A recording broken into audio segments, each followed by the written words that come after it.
hint at some form of electrical instrument. This find, like so many others, is not generally publicized. It is considered too disturbing. In India, a high tower over a tomb discharged lightning against anyone who approached, striking them dead. Israel, 1000 BC. The house of Solomon the king was illuminated as by day, for in his wisdom he had made shining pearls, which were like unto the sun, the moon, and the stars in the roof of his house. In France, electrical knowledge was preserved by the secret Hebrew society called the Kabbalah. A dazzling lamp that lighted itself with no oil or wick, a door knocker that shocked unwelcome visitors, a Jewish rabbi named Jekeli, spelled Jechile, pushed a discharge button in his study that sent an electrical current into the iron knocker on his door. In Egypt, a wall carving depicts a scene where attendants seem to be carrying giant light bulbs with interior filaments in the shape of snakes connected to a box or switch with braided cables, and which strongly suggest powerful electric lamps supported by high-tension insulators. The cables are an exact copy of engineering illustrations as currently used. The cable is shown as very heavy and striated, S-T-R-I-A-T-E-D, striated, indicating a bundle of many multi-purpose conductors rather than a single high-voltage cable. In Egypt, in an Isle temple, Isis temple, a lamp burned with neither wind nor water, and which neither wind nor water could extinguish. Until the invention of electric lighting in 1890, we possessed only candles, torches, and oil lamps, light sources which smoked and left sooty deposits on ceilings. Likewise, the Greek and Roman world used torches and oil lamps for illumination. And wherever passageways are still standing between ancient buildings, traces of smoke can be found on the ceilings. How then do we explain the following? In Egypt, no trace of smoke is found in any Egyptian pyramid or in the subterranean tombs of the pharaohs, which are beautifully carved and painted in several colors. Work of this precision and delicacy requires the equivalent of daylight. Some tunnels and passageways are too complex for a mirror system to have brought sufficient light into the inner chambers. In Western Europe, the walls and ceilings of certain painting caves show no traces of torches or of oil lamps. In Peru, low ceilings and passageways of Inca and pre-Inca ruins show no evidence of smoke blackening.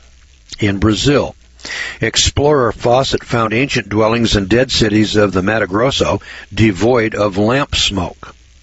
In Egypt, Babylon as early as 2000 BC, Central Australia, China, and Bulgaria as early as 3000 BC. Electroplated objects have been found, indicating the use of electricity. Now that's an important one. It's important because electroplating is something that's recent. That's where we have a process that we can take gold, for instance, and we can plate that gold onto, say, a silver fork, or we can plate it onto some other object, and we can make it appear like the object is gold or silver by electroplating. Now, when you go into the archaeological digs and you pull an object out of King Tut's tomb and it's been electroplated, when you go into Egypt, Babylon, Central Asia, China, and Bulgaria, and we're not just talking about one isolated civilization like Egypt, and gee, look how smart they were. They not only had it in Egypt, they had it in Babylon, they had it in Central Australia, they had it in China, and they had it in Europe. Electroplating was known all over the world. Now, I don't know that we know that it's there in North and South America, but it's on every other continent. Now, that's quite a find. Why isn't that being put? Why aren't those objects being put on display in our museums? Why aren't we being told about that in our colleges and universities? That's a pretty significant find. Now, up until this particular item, this is number 12, in this section here on electricity, you know, you could sit there and say, well, you know, there's no smoke found in any Egyptian pyramid. That doesn't mean they had electricity. Let's think about that for a second. You get here into these pyramids, and it's hundreds of feet of tunnels that you have to go through in order to get into this tomb. You get into the tomb, and here is very fine, delicate artwork. Not something that somebody just pasted on the wall. It's a stick figure, that somebody painted on there. This is something that's very, very intricate in painting. In fact, there's a section in here called art. I'll cover that one next on page 239. And this art thing over here, and I'm not an artist, so I didn't know this, but this art over here, you can actually grade this. You can determine how advanced a civilization is by looking at their art. And the artwork that we find in these ancient pyramids, in these ancient ruins, is superior to anything until the Middle Ages. And I'll read that story to you when we get to it. But I wanted to cover this electricity because I think electricity is pretty fundamental. Now, from the time Ben Franklin discovered electricity by flying his famous kite with a key on it in a thunderstorm until we had electric lights in 1890 was about 100 years. From about 1790 to 1890, about 100 years, we developed electric lights. Ben Franklin wasn't technologically advanced in electricity or electronics. But in 100 years, watch what happens. 100 years later, we've got computers in 1990. Now, these people before the flood were living to be 900 years old. Now, picture a civilization in which people don't die, for hundreds of years. When I develop my knowledge, I have to write that down. My entire working career started at about age 30. From age 0 to age 30, I didn't accomplish anything in life. I'd never written a book. I'd never written anything down of any consequence. Maybe a couple of love letters to my girlfriend. That was about the extent of my writing career. From age 30 until age 65, I have written, I couldn't count the number of books that I've written. I probably have 50 or 75 books. I wrote a lot of material. I write on legal subjects, and I have a lot of written material here. I teach school. I write most of the material that goes into my textbooks. Now, I'm going to die here pretty shortly. Certainly within the next 30 years, I'm going to be history. I'm going to be dead and buried. My entire working career, everything that I have learned, everything that I have written down and preserved for the next generation had to have been done in about 40 working years. Can you imagine what I could accomplish if I could live to be 300 years old? Can you imagine how much I would write, how much I would know, how much I could disseminate to the next generation if I had 300 years to do what I've done over the past 40?